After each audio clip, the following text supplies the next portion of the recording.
Hello, thank you for listening to A Glimpse of the Kingdom. I am David Pendergrass. Just the other day I was listening to a podcast / debate, what you want to call it, of a podcast and radio show that I listen to quite a bit called Unbelievable with Justin Brierley. He's based out of Britain, and I've talked about his podcast several times.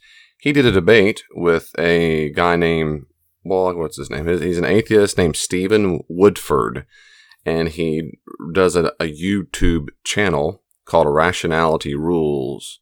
And I'm not, I guess I'm laughing. Sorry, it sounded like something we would have said in high school. But anyway, Stephen Woodford is an atheist, and he runs this YouTube channel. I've never heard of it. That doesn't mean that much because I don't watch too much YouTube atheism. The little bit that I've done, well, not a little bit, I've done a good bit in my life, but I've always been overwhelmingly disappointed at the stuff said.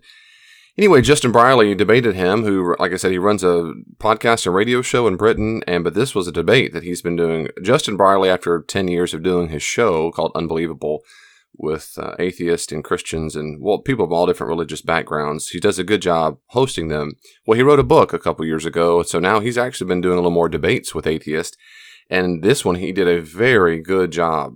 Justin did it, and I'm not saying that just because I'm a Christian. I'm saying Justin did a really, really good job. And there's only a couple of times when I thought his response could have been a little better. And anyway, I was very impressed. I was very glad. He handled himself very well, did a great job. What I thought about doing is playing basically 2 clips from the debate, and I wanted to offer my reflections on it. One is because I just thought maybe it fits my podcast, I think, pretty well, the kind of things I do. But it's not to say that Justin didn't do a fine job, but I'm going to give my responses, and some might be a little different from Justin's, but not that different. The other reason I want to do it is because I want to give some responses on a meta level, that is a broader level, things I might not have said, probably would not say in the debate itself, because it would have taken too much time. Time is limited there. And here I've got endless hours for your listening pleasure. Not really, of course. Anyway, my point is, there are times when I'll say, this is common amongst atheists that I've met, those kinds of things. I wouldn't say all those kinds of things when I talk to a person one-on-one, because I want to hear a person one-on-one what they say. So anyway, I thought it might be worthwhile to make a few reflections. So what I'll do is, first off, as usual, I recommend you listening to the debate yourself.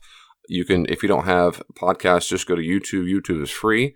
And you can just type in, is it rational to be a Christian? Is it rational to be a Christian? Justin Brierley debates rationality rules at Oxford University. Or you can just type in unbelievable ? And they have their own YouTube channel. And it's probably the most recent debate posted or discussion. But anyway, unbelievable ? It's good. So you might find it helpful. So you might want to listen to the whole thing. But my first thing up is the first opening statement by the atheist Stephen Woodford. Here we go. But with that said, know that despite appearances, I'm not your enemy.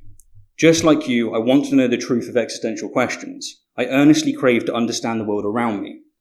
But unlike you, I've concluded that Christianity is not only irrational, it's poison. So, on that light note, next question.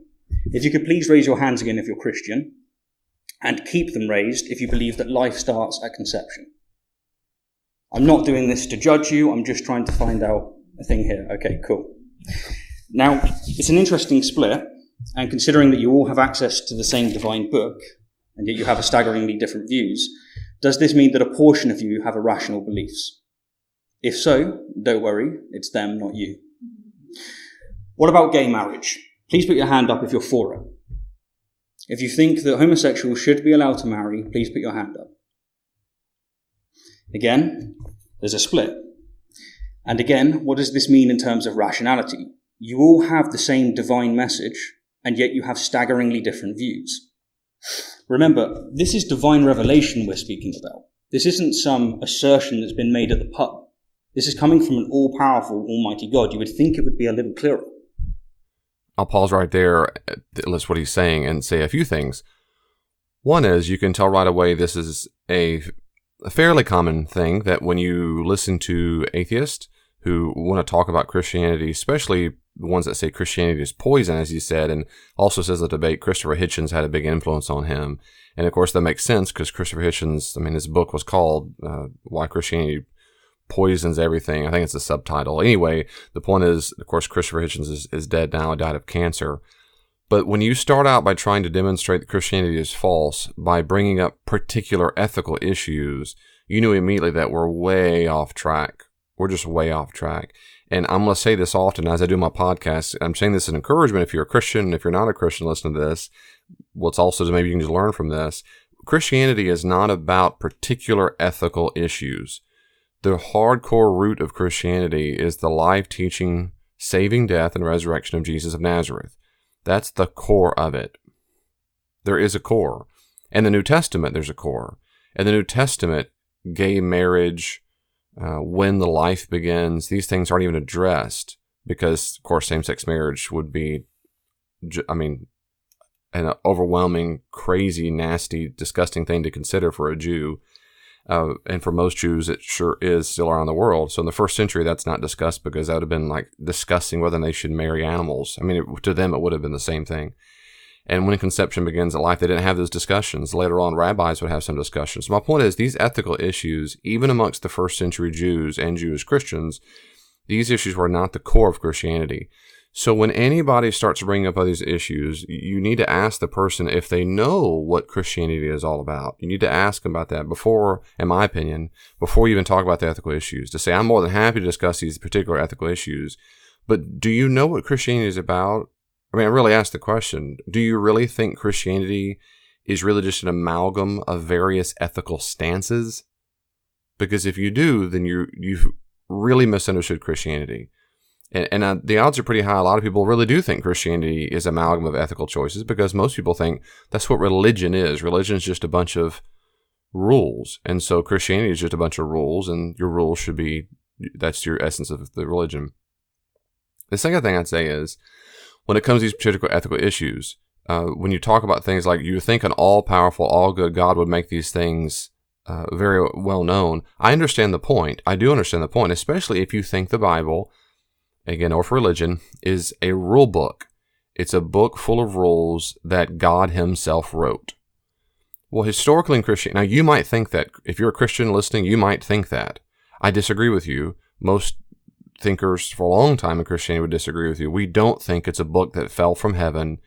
We don't think God wrote it, as it were. And that's what Muslims think about the Quran. We don't think God wrote it. We think most Christians historically for 2,000 years would say there's some degree of inspiration involved, that the Spirit worked through humans in their particular situations, in their particular languages, particular contexts, to compose the biblical texts that span about 1,500 years. But very few people in Christianity, and I don't know of any, that really think the Bible fell from heaven as a rule book. But most non-Christians do think that. They think that's what we think the Bible is. And so when you start comparing the Bible with the Quran, with the Book of Mormon, with whatever, and it all starts bleeding together, you're immediately going to have a lot of misunderstandings. And I'm not picking on atheists who are ignorant because they can't know everything about everything. It is staggering to me that people with profound ignorance would ever go debate anybody else in their respective field. That just, I'll never get over the shock of that. I would never go debate a person who knows a lot about cardiology or plumbing. I don't know anything about these subjects, and I just wouldn't do that. But anyway, a lot of people do that.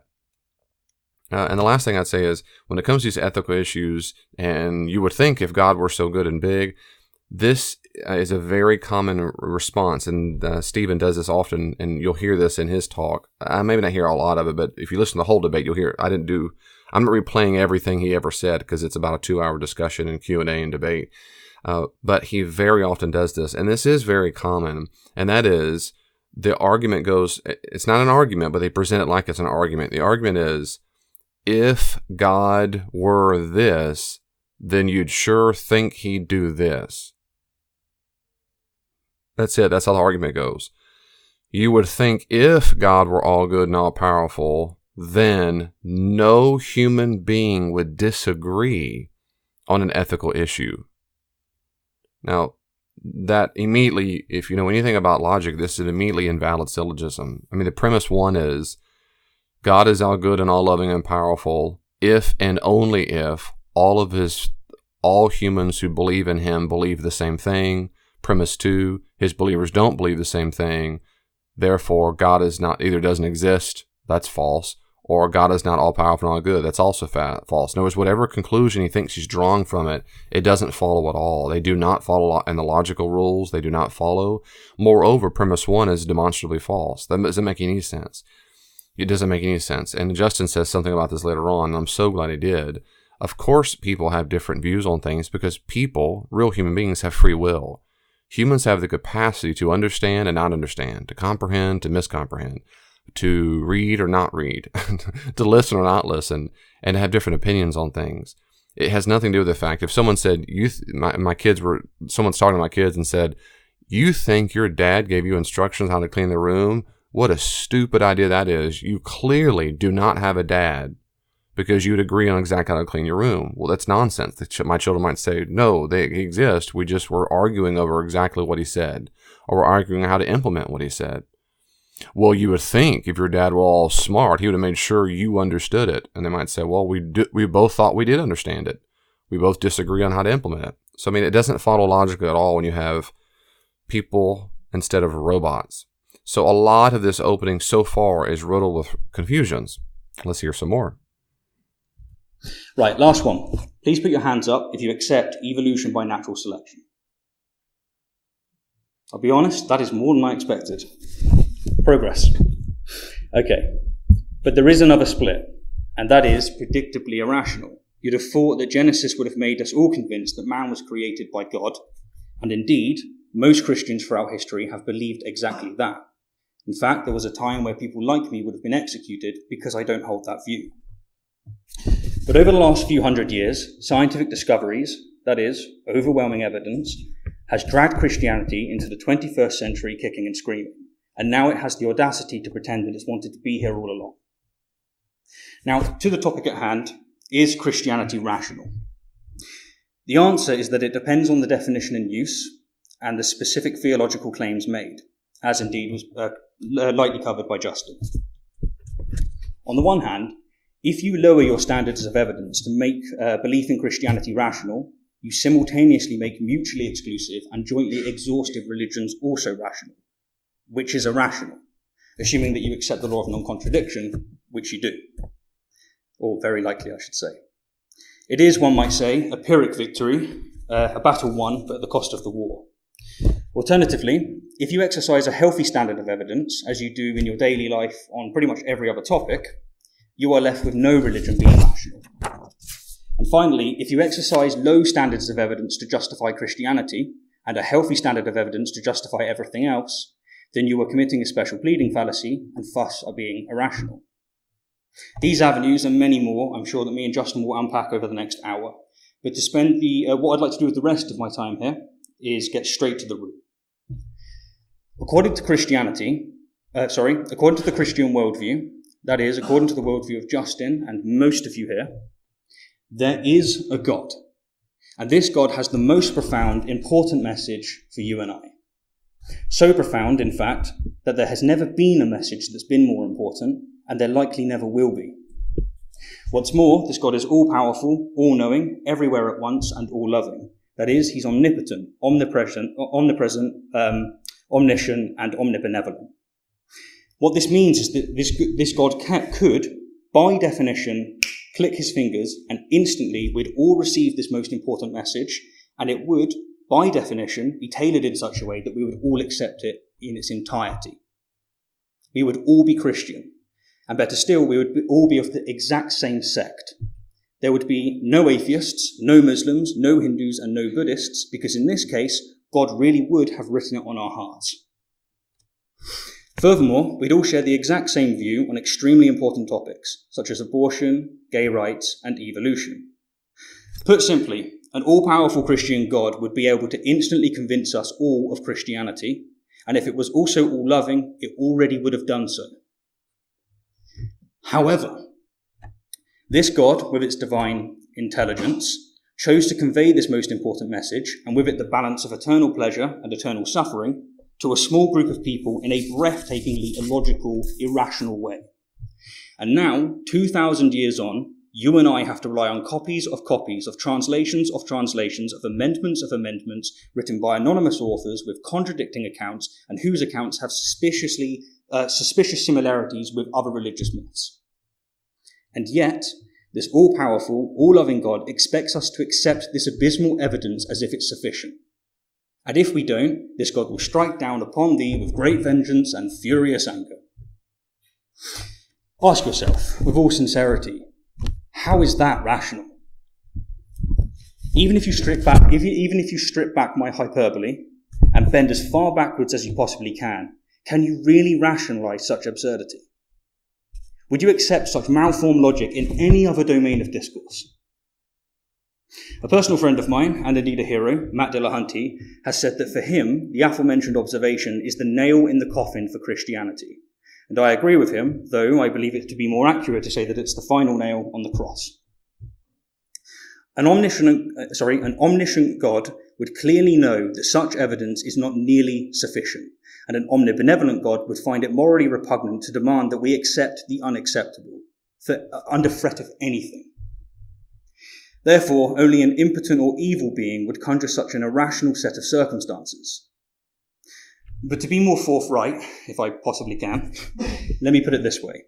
If you believe in an omnipotent, omnibenevolent God that wishes to convey a message convincingly, and you are earnestly convinced that anecdotal, contradictory, anonymous translations, of copies, of amendments, of accounts of reality being suspended in a way never seen before or after, I fear that I can't help you, and neither can Jesus.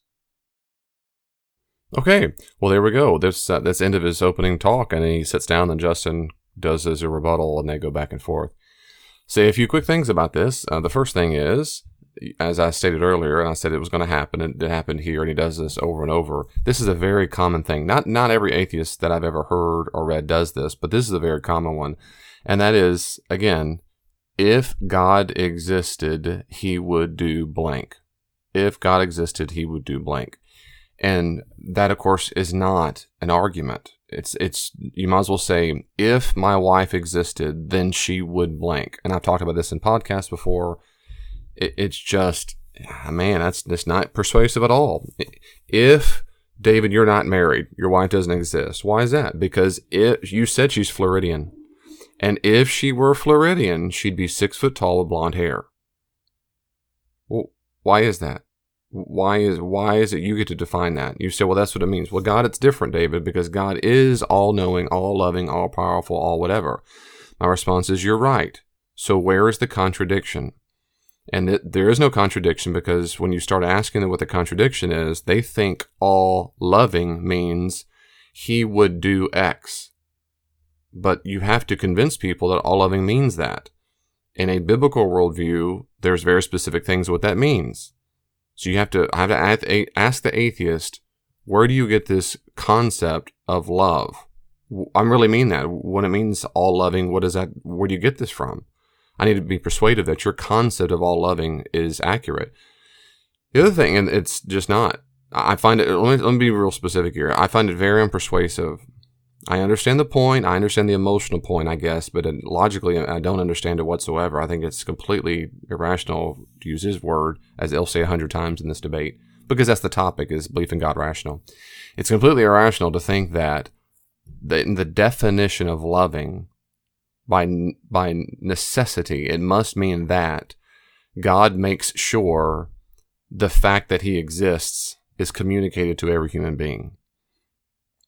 That is, to say that one more time, that a necessary requisite of all lovingness is that all human beings know that God exists. And that if a being did not make sure he knew that he existed, he is not all loving. I find that unpersuasive. I find it silly, quite frankly. I don't find that persuasive. The second major problem, which is why he brings this up as if it's contradictory, but it's not contradictory, is when he says God is all powerful. And he says, and he would make this message, this fact known that he exists, he'd make it such that all people would accept it. Once again, that's not contradictory, because you're missing an important point. And now he doesn't believe this, but I do. And that is, human beings have free will. Later on in the debate, he will say that very clearly. He's determinist, and Justin will take him to task for that, and he should. A determinist believes that we don't have free will. It's just an illusion. It's just an illusion. And since we don't, in his view, since we don't have free will, we're just robots. God should, I'm paraphrasing, but this is basically the implication. God should have changed our software so that we all know that he exists and believe in him, because we're just robots. Well, if that's the case, I would say, sure, then he should be powerful enough to do that. But even if that were the case, that's not an issue of love. Love has nothing to do with that. But secondly, of course, there's a fundamental problem. We're not robots. We're not automatons. We're not. We are human beings. We have a free will. That's it. So he cannot make it known in such a way that we would all believe in him. I don't think that's feasible. Most philosophers concur. It's just not feasible. That's not what a person of free will. We always have the choice to say, I don't care if I know you exist or not. I know many people who know their parents exist and choose to cut them off. Maybe their parents are toxic. Maybe they do drugs. Maybe whatever it is. I was talking to a guy the other day and asked him, what brought you over here to this state? And because he looks like he's from some Latino country in Middle American. Or anyway, he said, oh, I came here because my dad and my grandfather are drug dealers, and my mom brought me over here. And I mean, he knows they exist, but he doesn't have a relationship with them on purpose. Does his dad and grandfather stop existing? But knowledge of existence does not mean for 1 second you want to have a relationship. And a very, very common charge amongst atheists is that, yes, it does. If you just knew God existed, then you'd want to just fall down at his feet and love him and whatever. And that's just demonstrably false. The other thing I would say is, so these are major problems. I mean, so I just want to make sure that's very clear. These are major problems. When you make the so-called argument that if God existed, he would do X, that's unpersuasive. And then inside of that argument, supposed argument, you have things that are not contradictions at all. Let me unpack a little more of something he said. I think, if I'm giving the benefit of the doubt, I think he thinks that knowledge of God means it's a saving knowledge of God. And because since he thinks that God, as he says this, I remember the exact quote, you can go back and listen to yourself, but something along the lines of, he will send you into eternal torment and wrath if you don't believe in him. See, he, and this is very common, I'm just telling you, when you talk to atheists, this is the common assumption. But again, I always say this in my podcast and my blog, always ask the person in front of you what they believe. Don't assume, but I often say this is common for atheists to say because I'm letting you know this is a thing. If you're prepared to think about this and prepared to discuss this, then you are prepared. You're typically more prepared to have this discussion because the person in front of you who claims to be an atheist, it's more likely that he or she would have this view. But the best thing is to ask them. But you can prepare intellectually, and emotionally ahead of time by listening to these kinds of podcasts. What I mean is that debate, and hopefully mine too, hopefully. So anyway, I think what he means is, he thinks, and I've heard this many, many times, the assumption is people go to hell because they don't know God. If you just had knowledge of God's existence, then you go to heaven. And if God were good, he'd make sure everyone knew him. That's it. So what saves you is knowledge of God. If God were good, he'd want you to be saved. And so he'd make sure that he'd write on the moon or in every DNA, I am Yahweh, believe it, that I exist. Now, I don't know what you believe as a Christian, but most Christian thinkers historically would say that's not at all. And the New Testament does not at all present the gospel that way. That is not the gospel. Knowledge of God does not save you. Jesus' death and saving death and resurrection is what saves a person. And now the question is, what do we need to believe about that? And that's debated amongst Christians. That's fine. There's exclusivism, inclusivism. How much knowledge of Jesus and his death and resurrection do you need to have? What kind of behavior is necessary? I mean, the Christians debated that for a long time. But what is generally agreed upon is that knowledge of God is not saving knowledge. It's a saving relationship with God the Father through the Son and the Holy Spirit. And that happens in the Gospels when a person, in the Gospels, in the ministry, in the first century context of ministry of Jesus, when a person hears Jesus preach or teach and then responds by reorienting their lives to follow his lifestyle, to adopt his values about what God the Father wants in the world. And this was called repentance. It didn't necessarily mean they stop what they're doing and follow him on the road. They might stop what they're doing in life, some other value. They might change their values and see the people in different ways. They would reorient their lifestyle and their values to match what Jesus was teaching. That's how they became his disciple. So they might know God existed until they met Jesus. They didn't have a saving relationship with Jesus at all until they met him and then surrendered to him. Well, that's how it is today. So knowledge of God doesn't mean saving knowledge. The second thing I'd say is, and this is not novel, it's a very common reflection. In fact, we find this in the New Testament. Demons believe and shudder, it says. Satan, evil. So if you're an atheist, this sounds stupid. I get it. Okay. All I'm saying is in Christianity, this has been talked about before. This isn't a novel idea. Christians believe there are other things besides the chimps that we are, just the mere chimps, evolved chimps. In fact, there are other spiritual beings. Other spiritual beings know of God. They have knowledge of God, but they don't have a saving knowledge of God. They know God exists and they're scared to death of him. They know God exists and they're going to be punished by him. Knowledge of God does not save you. So I disagree with his assumption that Christianity is a collection of ethical rules, or I also disagree with his assumption that if God were powerful enough, he'd make people believe something that does not follow. I disagree with his assumption that if God were loving, he would make sure everyone knew something. I disagree with that. I disagree with the assumption that knowledge of God is saving knowledge of God. I also disagree with the idea that knowledge of God alone is what makes a person want to love God with their heart, soul, strength, and mind. That'd be true if we weren't sinners, but we're sinners, and sinners by default are rebels. And rebels need to, as C.S. Lewis said, lay down their arms and surrender. And it's a kind of death. It's a kind of dying. And no one wants to do that in their natural state. I mean, we want to do what we want to do. There comes a broken time, a brokenness, a real kind of death, internal death that occurs when we finally surrender to his way of life. And people who have really done this know what it's like. They know what it's like. So it's knowledge of God is not enough. The last thing he says, in fact, twice, is one of the worst parts. Well, okay, in my opinion, it's one of the worst parts of this whole shebang. And that is the farce of, I assume he thinks is how the Bible comes through. Translation after translation after copy of copy of copy after amendment. We're supposed to have this stuff and believe it.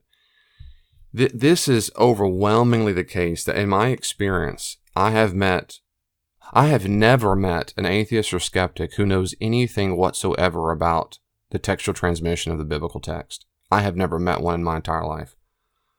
Ever. Every time I've ever talked to an atheist or skeptic about the Bible, they really do think the Bible we have today comes from like a dozen translations removed from the original. They have no idea that right now around the globe, people like me and much, much, much, much more smarter people than I am have studied many, many, many, many languages, and that we read the New Testament in Greek, and there's some Latin in there. We read in the Old Testament in Hebrew, and there's some Aramaic. And my level of proficiency in this is nothing compared to the people who spend their whole lifetime studying it. I mean, there are people who can just pick up any page in the New Testament or the Old Testament and start translating on the spot, all of it. And I mean, that's amazing to me. And they do different languages. I think people don't, I just know, not think, I know that most people just don't know that. They think when you pick up an English translation, they think that they're reading something multiple translations removed from the original. And that's abject. Well, it's demonstrably false. All English translations, in fact, almost every translation that exists, if whether it be in Spanish or whatever, most translations that exist today are predicated upon the most of the most recent manuscripts that have been discovered. And that depends on the translation. Like there's an old Spanish translation that's based off the King James Version, and that's also not very good, like our King James Version. But almost any modern translation is based off most of the best modern manuscripts. I say most of the best modern manuscripts because more manuscripts keep being discovered, little fragments here and there. And the one translation I know of right now that tries to keep update is the NET, the New English Translation. In any case, the point is, it is not multiple translations removed. It's not multiple copies removed. When we read from the New Testament today in Greek, we're reading from the most ancient manuscripts we have, and where there's any doubt about the exact wording or phrasing, down in the footnotes, what's called the critical apparatus, we can know the best options of what it could be. Is it Lord or Lord Christ? Well, the manuscripts might debate that. Now, and I said specifically, I've never met an atheist or Christian who knows anything about textual criticism. The only scholar I've ever met who is a devout atheist and yet does know something about textual criticism is Bart Ehrman. And I agree with almost everything Bart Ehrman says about textual criticism. On the scholarly level, no, because I've read his scholarly work and I don't find it all persuasive. I'm not sure how much even he himself still buys into all of it. But on a popular level, and all his debates and lectures I've heard him do, nothing he says there is very controversial. The only thing comes down to it is the maybe 10 or so textual variants that we're not very sure about, that every single scholar knows about. Bart thinks most of those are really big deals, and almost everyone else disagrees with him. Almost everyone disagrees that these are really, really big deals, and I've done podcasts on it before. But my point right now is, like every atheist I've ever met or read or come encountered with, except, and if you include read, that'd be Bart Ehrman's the one exception, because he's a New Testament scholar, is the fact that they don't know anything about that. They really do think the Bible is a collection of, that what we're reading is a collection of copy, multiple translations removed, and that's why it just sounds so stupid and silly. That sounds stupid to me too. I mean that. I would say, why would you trust that? You're so far removed from the original language, you don't have a clue what they said or meant. I mean, I would think that's a very good point. The problem is it's not true. Well, I'm going to pause there and pick up in part 2, and I'm going to unpack his closing statement. Okay? Hope you like it. Listen to part 2, okay? Well, the conversation isn't finished. You can always reach out to me on social media. Are you on Facebook? I am too. At Glimpse of the Kingdom. Glimpse of the Kingdom on Facebook. Be sure to like it and you can see updates there. Also, if you're on Twitter, check me out at Dr. D. Pendergrass, at Dr. D. Pendergrass, or at Glimpse the King, at Glimpse the King.